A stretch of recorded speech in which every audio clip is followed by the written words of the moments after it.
बात करते हैं, फिर हमारी प्रश्नों की श्रृंखला आगे चलेगी। श्रृंखला, ठीक है, कोई दिक्कत तो नहीं है आपको? आगे हम प्रश्नों का उत्तर देंगे और केवल आपके नहीं, ये औरों के मन में भी ये प्रश्न होंगे, लेकिन सब पूछ नहीं पाते हैं। तो आजकल चल रहे हैं नवरात्रि। तो क्या होते हैं नवरात्रि? पहले तो इससे बात कर लेते हैं। जो हमारे आसपास जिन चीज़ों को हम करते हैं, जो हम प्रैक्टिकल में करते हैं, उन चीज़ों के बारे में हमें पता होना चाहिए। तो आजकल नवरात्रि चल रही है, कितने दिनों तक चलती है ये? इसका नाम ही नवरात्रि है। तो 9 दिन तक क्यों चलती है? सारिका जी कह रही क्या पता 9 दिन तक क्यों चलती है ये?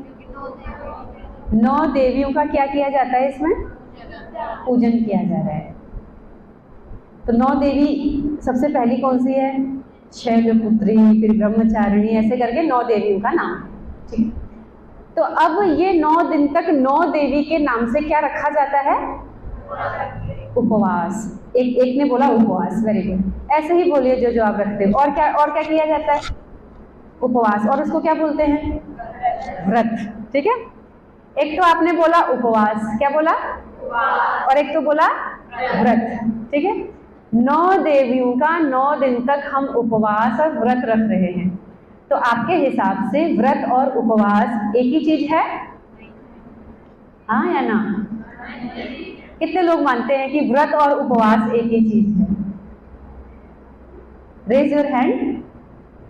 अरे हाथ उठाओ। कितने लोग मानते हैं कि व्रत और उपवास एक ही चीज है? कोई नहीं।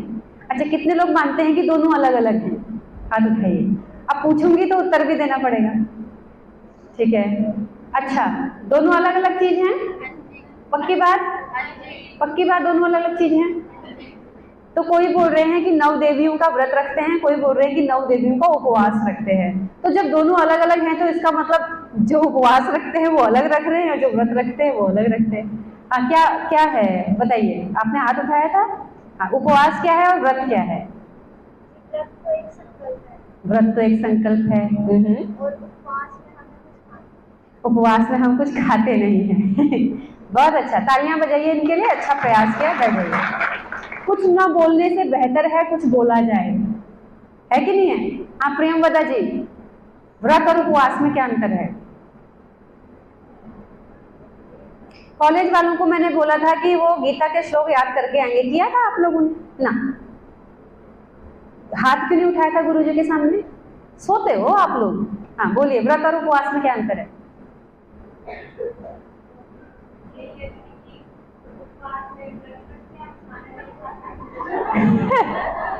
उपवास, वो कह रही है दीदी उपवास में हम व्रत रखते हैं ठीक है, उपवास में हम खाना नहीं खाते, व्रत में संकल्प लेते हैं। ओके, बैठ जाइए, अच्छा प्रयास है। तो यही आप लोग अभी तक सुन रहे हैं या जानते हैं, ठीक है। तो अब मैं बोल लूं, आप भी जान रहे हैं लेकिन थोड़ी और इसको स्पष्ट कर लेते हैं, ठीक है। व्रती होना, व्रतेन दीक्षाम आपनोति के ऐसे मंत्र आते हैं वेद में। तो व्रती होने का मतलब है संकल्पित होना। हमने अपने जीवन में कुछ बुराइयों को छोड़ने के लिए, कुछ अच्छा अचीव करने के लिए, कुछ अच्छा काम करने के लिए संकल्पबद्ध होते हैं, राइट। अपने जीवन में कुछ बड़ी चीज को प्राप्त करने के लिए हम क्या होते हैं? दृढ़ निश्चयी होकर के व्रत रखते। आज से मैं व्रत रखता हूं, संकल्प करता हूं। अपने भीष्म पितामह को क्या बोला जाता है? भीष्म व्रतधारी। क्या बोला जाता है? भीष्म व्रतधारी। क्या भीष्म व्रत था उनका? कि वो आजीवन ब्रह्मचर्य का पालन करेंगे, विवाह नहीं करेंगे। ब्रह्मचर्य, केवल विवाह ही नहीं, ब्रह्मचर्य का पालन करेंगे, किसी लड़की को उस निगाह से कभी देखेंगे ही नहीं, ठीक है ना। तो उनका क्या था? ये व्रत था, संकल्प था। तो संकल्प तो आपको समझ में आ गया कि व्रत किसको बोलते हैं, संकल्प को बोलते हैं, ठीक है। अब बात आई उपवास की। अब जब 9 देवियों का हम व्रत रखेंगे तो उसमें संकल्प घटना चाहिए ना, बात समझ में आ रही है। अब बात आई उपवास की। उपवास में 2 शब्द हैं। कितने शब्द हैं? कौन कौन से? उप प्लस वास, ठीक है। उप मतलब होता है नियर, नजदीक, पास। और वास मतलब रहना, बैठना। किसी के नजदीक रहना। किसके नजदीक रहोगे भाई? किसी के नजदीक रहना, ठीक है ना। अब जो 9 देवियों का व्रत रखते हैं, उपवास रखते हैं, तो क्या वो ऐसा समझते हैं कि मुझे 9 दिन तक देवी के नजदीक रहना है? ये चिंतनीय है, ठीक है ना। तो ये बात समझ में आई आपको? उपवास का मतलब है हमें किसी के नजदीक रहना है। किसके नजदीक रहना है भाई? तो हम कहते हैं ईश्वर के, लेकिन ईश्वर को कहने से पहले ईश्वर पता तो हो हमें, ठीक है। अब जो नवरात्रि का व्रत रखते हैं, तो मैंने जितना अनुभव किया है, आप लोग भी अनुभव करते होंगे अपने घरों में। घर में व्रत रखते हैं ना आपके लिए, हमारे घरों में भी रखते हैं। तो जब मैं व्रत रखा करती थी, मैं खुद व्रत रखा करती थी। अब तो मैं ईश्वर के सही स्वरूप को शायद जानने लगी हूँ, या फिर शास्त्रों में जो पढ़ा है हमने, ईश्वर कैसा है उस पर हम बात करेंगे। अभी 9 देवी पर बात करते हैं। तो मैं भी व्रत रखती थी, तो मैंने देखा जो हमारे आसपास व्रत रखते हैं उनका सोचने का क्या तरीका होता है। तो कुछ लोग जो व्रत रखते हैं 9 देवी का, वो इसलिए रखते हैं कि उनकी मनोकामनाएं पूरी हो। रखते हैं कि नहीं रखते हैं? माँ मुरादें पूरी कर दे, हलवा बांटूंगी, बोलते ही नहीं होते? ऐसे भजन बजते हैं कि हे माँ मैं आपका व्रत रख रही हूँ। और व्रत जो हमने समझा था वो व्रत का मतलब नहीं होता है। वहां पे क्या है? भूखा रहना। व्रत का मतलब वहां क्या समझते हैं? हम भूखे रहेंगे तो माता जी हमारी बात मान जाएंगी और हम जो चाहते हैं वो हमको दे देंगी, राइट? ऐसा ही मानना है ना कुछ लोगों का। अब आप लोगों को बोलना पड़ेगा, मैं अपनी ओर से आपको कुछ नहीं बोलूंगी, क्योंकि मैं ये नहीं चाहती कि आप मेरी बात मानो। आप अपनी बात बताओ, उसमें से हम ढूंढने की कोशिश करेंगे, राइट? तो अब दूसरा तरीका क्या होता है? लोग कर रहे हैं इसलिए हम भी करेंगे। ऐसे भी लोग देखे हैं आपने? देखे? सब कर रहे हैं तो हम भी करेंगे, क्या फर्क पड़ता है? तो वो भी बढ़िया बढ़िया कपड़े पहन के डांडिया खेलने लगा हुआ है। हमारी ऑनलाइन कक्षा चलती है सत्यार्थ प्रकाश की, तो कुछ लोग इसलिए नहीं कक्षा में है क्योंकि उनको डांडिया खेलने जाना है। बढ़िया बढ़िया कपड़े पहन के, झोला घाघरा पहन करके, चोली पहन करके बढ़िया डांडिया खेलने जाना है, इसलिए नहीं आते हैं क्लास में, ठीक है। तो कुछ लोग तो इसलिए लेते हैं क्योंकि एंजॉय करते हैं, डांस करते हैं और नए नए कपड़े पहनते, सब कर रहे हैं इसलिए हम भी करेंगे। कुछ और थोड़ा सा गंभीर होते हैं, वो किस लिए करते हैं? भैया जो 9 प्रकार की देवियां हैं उसमें से कोई ना कोई एक देवी तो कम से कम हमको क्या दे दे? दर्शन दे दे, उसके हमको दर्शन हो जाए। मेरे को भी ऐसी आशा रहा करती थी जब मैं व्रत रखती थी। तो बहुत पक्की भक्त थी मैं माता की, एकदम पक्की वाली होती है ना जैसे, वैसी भक्त, बिल्कुल नियम में रहने वाली पक्की भक्त माता की, एकदम जबरदस्त। लेकिन मेरे को ये देखा देखी वाला नहीं था, अंदर एक भाव था कि मुझे माता के दर्शन करने हैं, बस दर्शन दे दो बस, ठीक है। अब जब हम माता के दर्शन की बात करते हैं बच्चों, तो हमारे दिमाग में कैसे चित्र आते हैं बताओ? आपने माता जी को कहीं देखा है आज तक? अरे देखा है, यस। कहाँ कहाँ देखा है? मूर्तियों में, वेरी गुड। और नाटकों में जो सीरियल्स आते हैं, और मंदिरों में, फोटो में, और यही देखा है। तो हमारे दिमाग में जो जो भी चित्र माता जी के गए हैं, जितने भी अवतार हैं उनके, काली का है, दुर्गा का है, इसका है, उसका है, वो चित्र हमारे दिमाग में गए कहां से हैं? बताओ बताओ बताओ, आपने बता दिया। तो जो कुछ भी हमारे दिमाग में इंप्रेशंस पड़े हैं इन माता के अवतारों के, वो हमने कभी देखे ही नहीं है। वो केवल चित्रों के माध्यम से, कहानियों के माध्यम से, सीरियल्स के माध्यम से हमारे दिमाग में गए हुए हैं। और अब जब वो हमारे दिमाग में चित्रों के माध्यम से गए हैं, तो जब हम उनका दर्शन करना चाहेंगे तो रिफ्लेक्शंस कहाँ से होगा? हमें हमारे दिमाग में जो इंप्रेशंस पड़े हैं वहीं से होगा। चाहे कृष्ण का है, चाहे राम का है। हम अगर श्री राम हमारे पूर्वज थे, लेकिन हम उनका चित्र कहाँ से देखते हैं? किसी फोटो से, नाटकों में, यहीं से तो देखा है ना। अगर हमसे पूछा जाए कि राम एक्चुअली कैसे दिखते थे, वो हम एक्सप्लेन नहीं कर सकते यार, हमने कभी देखा ही नहीं उनको, उनकी कोई फोटो थोड़ी ना है रामायण में। लेकिन हमारे सामने जो चित्र बना दिया जाता है कि सुंदर मुकुट बना दिया, उनको माला पहना दी, उनके हाथ में धनुष बाण पहना दिया, ऐसे ही माता के जो चित्र बनाए जाते हैं, उसमें 9 हाथ हैं, उनमें अलग अलग वेपन्स हैं, या किसी में फूल है, किसी में अन्न है, किसी में वेद हैं, किसी में शंख है। ऐसे अलग अलग हाथों के माध्यम से नव दुर्गा की क्या बनाई जाती है, मूर्ति बनाई जाती है, ठीक है। और चित्र के माध्यम से भी दिखाया जाता है। और क्या किया जाता है, अलग अलग चित्रों का, काली माता का मुंडा है, गले में हाथ में खड्ग लेके बैठी हुई है, और उसी के आधार पर भजन भी बनाए जाते हैं। और हमारे दिमाग में इंप्रेशंस पढ़ते ही चले गए, और हमको लगता है कि वास्तव में ऐसी कोई चीज है जो हमारे सामने आएगी, हमें दर्शन देगी। लेकिन आज तक किसी को भी माता ने दर्शन नहीं दिए, और जिनको दिए तो उनको उनके दिमाग में दिए, बाहर नहीं दिए। ना ही आज तक माता जी कभी प्रकट हुई है किसी को बचाने के लिए, ना ही राम जी प्रकट हुए हैं। हाँ, उनकी शिक्षाएं हमारे पास हैं, लेकिन प्रकट नहीं हुए हैं। इसका मतलब है कि हमको खोजने की जरूरत है। मैं ये नहीं कह रही हूँ कि वो नहीं है, अभी मैं ये कह ही नहीं रही हूँ। मैं ये कह रही हूँ कि हमें उनको क्या करने की जरूरत है, खोजने की जरूरत है कि क्या वास्तव में ऐसी कोई माता जी जिसके इतने सारे रूप हैं वो एग्जिस्ट करती है। प्रश्न चिन्ह तो लगेगा ना। एक बात जरूर है, हम ये विश्वास करते हैं कि ईश्वर तो है, इसमें कोई संदेह नहीं है। हमको तो नहीं है, हमारे बच्चों को है। प्रश्न पूछेंगे, कल से हम उनके समाधान करेंगे। तो अब ईश्वर तो है, इतना तो है, लेकिन क्या वो माता के रूप में है, ये प्रश्न चिन्ह है। क्या वो इतने रूपों में आता है, ये प्रश्न चिन्ह है। बात समझ में आ रही है, ठीक है ना। इस पर हम लोग रिसर्च करेंगे। तो हम रिसर्च कहाँ से करते हैं, या तो हम तो देख नहीं पा रहे हैं किसी चीज को, तो हम किसको प्रमाण मानते हैं, या तो तर्क को या तो शास्त्र को, ठीक है ना। शब्द प्रमाण किसको मानते हैं, शब्द प्रमाण को। शब्द प्रमाण हमारे ऋषि मुनियों का है जिन्होंने हमको दिया, और जो हम वेद है, सबसे पुरानी पुस्तक है, सबसे एंशिएंट नॉलेज है, जिसको सब लोग मान रहे हैं, उसको हम अपना प्रमाण मानेंगे, ठीक है ना। तो अब हम समझेंगे कि अगर ईश्वर है तो क्या इतने रूपों में है, क्या सच में देवी का कोई अवतार है। और हमने ये तो समझ लिया कि व्रत और उपवास तो लोग नहीं करते, क्योंकि व्रत का मतलब होता है संकल्प लेना, और उपवास का मतलब होता है ईश्वर के नजदीक बैठना।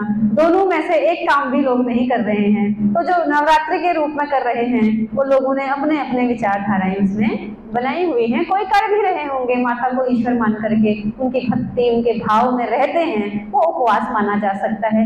लेकिन उपवास तब माना जाएगा तो जब सत्य रूप में ईश्वर के नजदीक बैठा हो, ठीक है। अब माता का अवतार सच में है कि नहीं है, वो भी तो चिंतनीय है, विचारणीय है, क्योंकि हमने नहीं देखा। हमारे लिए तो विचारणीय ईश्वर भी है, क्योंकि हमने ईश्वर को भी नहीं देखा। लेकिन ईश्वर के विषय में बहुत सारे प्रमाण मिलते हैं, लेकिन माता ऐसी है, ऐसे प्रमाण वेद में नहीं मिलते हैं। तो वेद में क्या मिलता है, उस पर चर्चा करें। माता के विषय में है कि नहीं है। तो सबसे पहले हम इस माता के अवतार को किस नाम से बोलते हैं, देवी। किस नाम से बोलते हैं, तो हमारे पास ये सत्यार्थ प्रकाश है, और ये महर्षि दयानंद सरस्वती जी ने बड़े ही मेहनत से कम 3-4 हजार एकदम बढ़िया पुस्तकें होती हैं मतांतरों की और शास्त्रों को पढ़ करके उन्होंने लिखा है।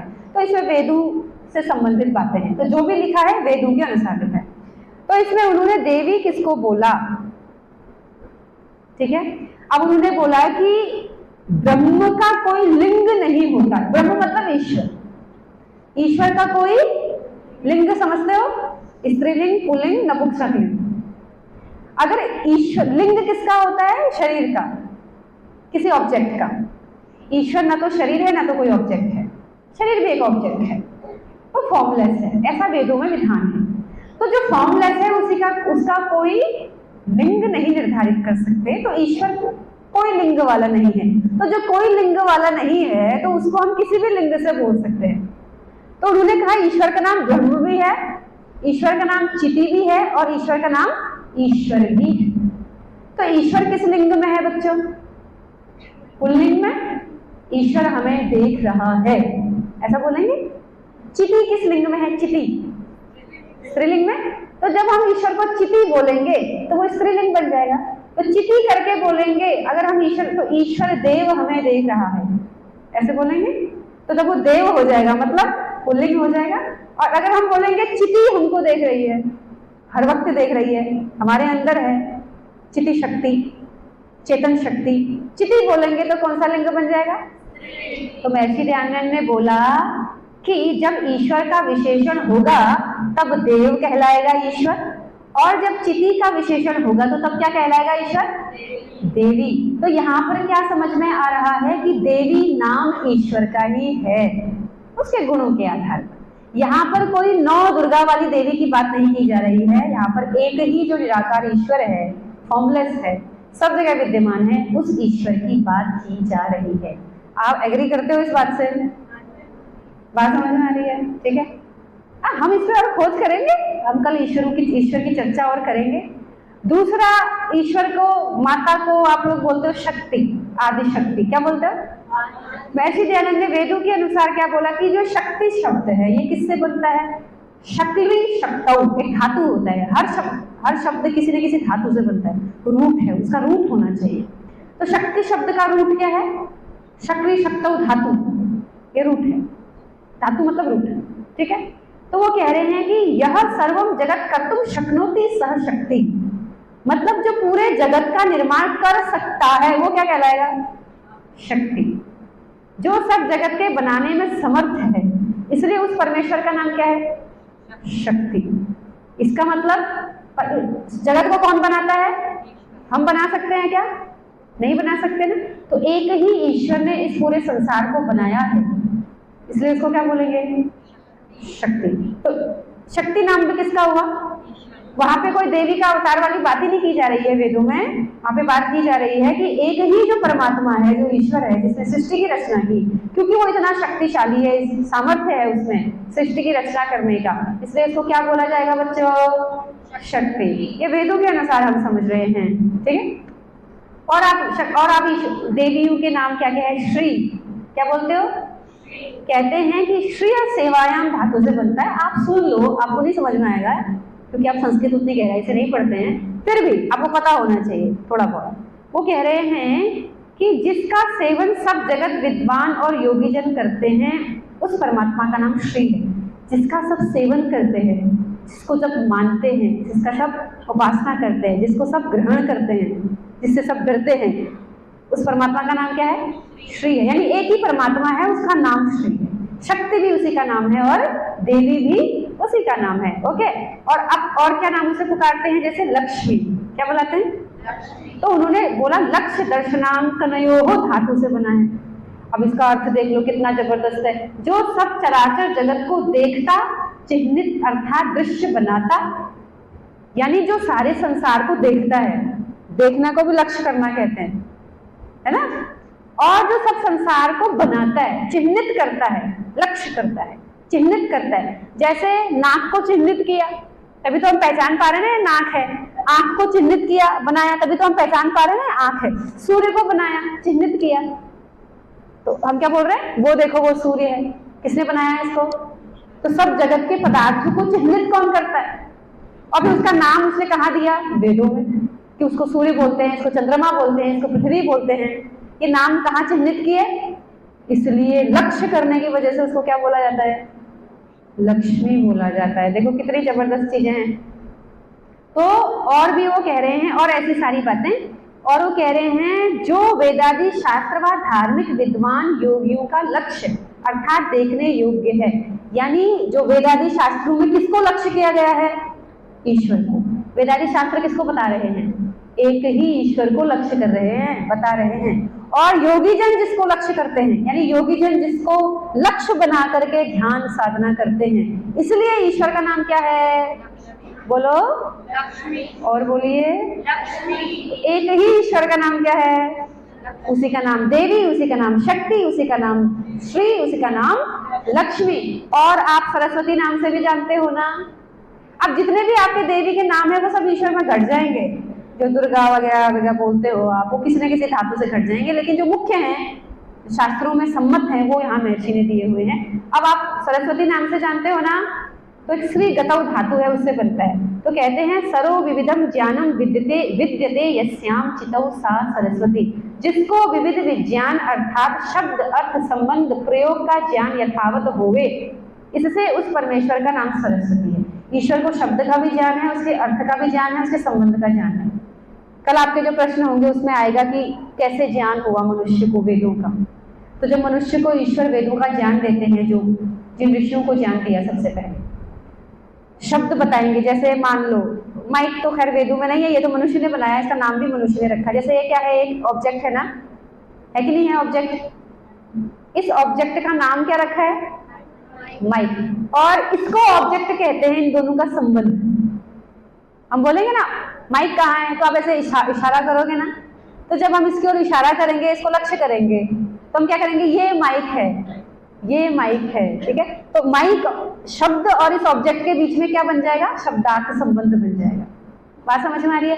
ये एक ऑब्जेक्ट है, इसका नाम हमने माइक रखा है। तो संसार में बहुत सारे ऑब्जेक्ट हैं, उनको किस नाम से पुकारेंगे? अगर नाम नहीं होगा तो हम व्यवहार कैसे करेंगे, है ना? योगिनी जी का नाम क्या है? खुशी आर्या का नाम खुशी आर्या, हमको मालूम नहीं होगा तो ए लड़की इधर, टोपी वाली इधर थोड़ी ना बोलेंगे। अब टोपी भी बोलेंगे, टोपी भी तो एक नाम है ना, तो किसी न किसी नाम से पुकारना पड़ेगा। उस नाम और उस अर्थ के बीच में, यानी ऑब्जेक्ट के बीच में संबंध बनाना पड़ेगा। हम सूर्य बोलेंगे तो सब लोग कहाँ देखेंगे? हम कहेंगे सूर्य को देखो, तो सबको मालूम है सूर्य नाम, वो जो ऑब्जेक्ट आकाश में है इतना बड़ा गोल गोल, उसका नाम है। तो जो इस शब्द अर्थ संबंध को जानता है, दुनिया भर के जितने भी ऑब्जेक्ट्स है ना, सबके शब्द अर्थ संबंध को कौन जानता है सबसे पहले? ईश्वर। इसलिए उसका नाम क्या है? सरस्वती। इसलिए उसका नाम क्या है? देख लो, सरस्वती नाम आज तक आप वो सोचते हो वीणाधारी वाली सरस्वती है, उसका भी अपना मीनिंग है। यानी जितनी भी ये अवतार हैं, जितनी भी अवतार तो क्या कहेंगे, जितनी भी मूर्तियां या फिर सिंबोलिज्म बनाए गए हैं, देवी के रूप बनाए गए हैं, इनका कोई ना कोई मीनिंग है। अगर आप जानना चाहेंगे तो हम उस पर भी डिकोड करेंगे कि सरस्वती के मूर्ति का क्या मतलब है, दुर्गा की मूर्ति का क्या मतलब है। और बेसिकली कुछ लोग और जो थोड़ी गहराई में जाना चाहते हैं या थोड़ी उसको प्रैक्टिकल बनाना चाहते हैं, वो आजकल क्या कहते हैं पता है? वो कहते हैं कि दुर्गा जैसी कोई देवी नहीं है, बल्कि दुर्गा स्त्री को ही कहा जा रहा है। किसको कहा जा रहा है? हमने देखा कि देवी तो ईश्वर को कहा जा रहा है, सीधी सीधी बात। लेकिन लोग ऐसे भी कहते हैं, वो ठीक भी लगता है, जैसे 9 कन्याओं का पूजन भी करते हो ना आप लोग, पैर धोते हैं कन्याओं का, तो क्योंकि जगत में कन्या का बहुत ऊपर स्थान है। वेद में स्त्री ही ब्रह्मा बहुविधा बोला कि स्त्री ईश्वर के बाद ब्रह्मा का स्थान किसको है? स्त्री को है, यानी वो बड़े ऊंचे स्थान पर है। उसके पास बड़ी क्वालिटीज है, उसके पास बड़ी सहनशीलता है, बड़ी पावर है, हर काम कर सकती है। पुरुष भी जिस काम को नहीं कर सकता, उस काम को कौन कर सकती है? पुरुष स्त्री का काम नहीं कर सकता, लेकिन स्त्री पुरुष का काम कर सकती है। जबरदस्त है वो, मल्टी टैलेंटेड, मल्टीटास्किंग। उसके पास मतलब मल्टीटास्किंग जैसी कोई चीज नहीं होती, लेकिन समझने के लिए, ठीक है ना। तो उसके पास बहुत सारे गुण हैं, बहुत ऊंचे स्थान पे, यानी आप जितनी भी लड़कियां हैं सब बहुत विशेष हैं। तो लोग कह देते हैं कि देवी किसको माना जाएगा, नव दुर्गा का रूप किसको माना जाएगा? हमारी स्त्रियों को, क्योंकि वो अलग अलग परिस्थितियों में, सिचुएशन में अपने आप को संभाल सकती है। कोई उसकी ओर आंख उठा करके देखेगा तो मार भी सकती है, गला काट के गले में पहन सकती है। वो इतनी सौम्य है कि किसी को ममता से गले लगा सकती है। वो इतनी मैनेजमेंट वाली है कि उनके घर में 50 मेहमान आ जाए, घर में थोड़ा सा अनाज होगा ना, उससे भी खिला देगी, अन्नपूर्णा है। वो ब्रह्मचारिणी है, इंद्रियों पर उसका संयम होता है, वो सहनशील है, ठीक है ना। जो नव दुर्गा के अलग अलग रूप हैं, उसमें कोई ना कोई मीनिंग्स होते हैं कि नहीं होते हैं? तो वो सब किस पे घटित हो जाते हैं? हमारी लड़की पे घटित हो जाते हैं। तो कहते हैं कि किसी देवी को ढूंढने का प्रयास मत करो, देवी का स्वरूप किसके अंदर है? स्त्री के ही अंदर है। तो 9 रूपों में कौन आ जाती है? हम लोग ही आ जाते हैं। तो हमारी बात हो रही है, तो हम स्त्रियां यदि नवरात्रि का व्रत रख रही हैं तो संकल्प लेना पड़ेगा किसका? कि मैं उन 9 अवतारों के जो सिंबोलिज्म है उसको अपने अंदर क्या करूंगी? धारण करने की जरूरत भी नहीं हमको, हमारे अंदर वो पहले से ही है। हमको केवल उसको क्या करना है? प्रकट करना है, उजागर करना है, उसकी शक्ति को समझना है। यानी स्त्री को अपनी शक्ति को समझना चाहिए, इसके लिए देवी को अपने अंदर महसूस करना चाहिए। और अगर और गहराई में जाएंगे तो ईश्वर को ही क्या बोलते हैं फिर? देवी कहा जाएगा। तो इन सच्चाइयों का, इन समझदारियों का हमें पता होना चाहिए, क्योंकि ईश्वर के प्रति, ईश्वर के इतने रूप, इतने देवी रूप है कि नहीं है, चिंतनीय विषय है कि नहीं है। लेकिन जो देवी एक ईश्वर पे घट रहा है वो ठीक लग रहा है कि नहीं लग रहा है? ठीक लग रहा है ना? उस पर हम कल और हमारी चर्चाएं चलेंगी बहुत लंबी ईश्वर के विषय में, लेकिन हमें व्रत और उपवास को ढंग से समझना है। जितने भी देवी के अवतार या फिर देवी के जो रूप दिखाए जाते हैं उनके सिंबोलिज्म को समझना है, और स्त्री को अपने अंदर उन अवतार या उन जो सिंबोलिज्म है उसको अपने अंदर धारण करना और उसको प्रकट करने का प्रयास करना है। बात समझ में आ रही है? और अंततोगत्वा हमको क्या समझना है? अल्टीमेटली ईश्वर। हमको ईश्वर के नजदीक बैठना है, उसको खोजने की कोशिश करनी है, अपने अंदर उसको ढूंढना है, वो है कि नहीं है, तर्क से, प्रमाण से, बुद्धि से हमको उसको जानने का प्रयास करना है। इसका संकल्प हमको लेना चाहिए। और स्त्री कैसी होनी चाहिए, जो नव दुर्गा के रूप बताए हैं वो हमारे अंदर है, उसको खोजने का प्रयास करना चाहिए। ठीक है? आज जिस दिशा में स्त्रियां जा रही हैं, गलत दिशा में भी तो जा रही हैं ना, उन गलत दिशाओं को छोड़ करके एक सशक्त महिला जो नव दुर्गा का अवतार के समान मानी गई है, देवी स्त्री, उसके रूप को धारण करना चाहिए। ये ठीक लग रही है आपको बात? ठीक लग रही है ना? अब इस पर आपके कोई प्रश्न होंगे तो आप जरूर पूछ सकते हैं। ठीक है? किसी भी देवी का जो रूप है उसके विषय में हो, ये चीजें कहाँ से चली इसके विषय में हो। ठीक है? तो हमको सही दिशा में जाना है। मैं ये नहीं कह रही हूँ कि मेरी बात सत्य है, मैं ये बिल्कुल नहीं कह रही हूँ कि आप मेरी बात मानो, लेकिन तर्क चिंतन तो करना चाहिए ना। सही चीज को तो अपना सकते हैं ना हम। ठीक है? तो हमको जो सही लगा उसको ग्रहण करना है, जो अभी हमको समझ में नहीं आ रही है उसको प्रश्न पूछना है और अपनी भी खोज करती रहनी है। दुनिया जिस ढर्रे में चल रही है उस ढर्रे में चलने की जरूरत नहीं है। नहीं तो देवी के नाम पे खाली फोड़ा डांस जरूर कर लेंगे, लेकिन सही स्वरूप क्या है उसको नहीं समझेंगे, तलवार बाजी कुछ नहीं सीखेंगे, अपनी शक्तियों को नहीं जानेंगे, इमोशनली स्ट्रांग नहीं बनेंगे और डांस कर रहे रहेंगे, जय जय संतोषी माता जय जय ए गिरि नंदिनी विश्व विनोदनी पे खुश होते रहेंगे, लेकिन सही चीज को नहीं समझेंगे तो हमें उपवास करने के बाद भी हम नुकसान कर जाएंगे अपना। बात समझ में आ रही है? और भूखे रहने को उपवास या व्रत नहीं कहते, भूखे रहने को अनशन कहते हैं। क्या कहते हैं? किसी को मनाने के लिए भूखा रहना, जैसे अनशन पर बैठ जाते हैं ना वैसे। इसलिए आप भूल जाओ कि ईश्वर हमारे अनशन पर बैठने पर हमारी मनोकामनाएं पूरी करेगा, ये बिल्कुल नहीं करेगा। ठीक है ना? हम लोगों को मेहनत कर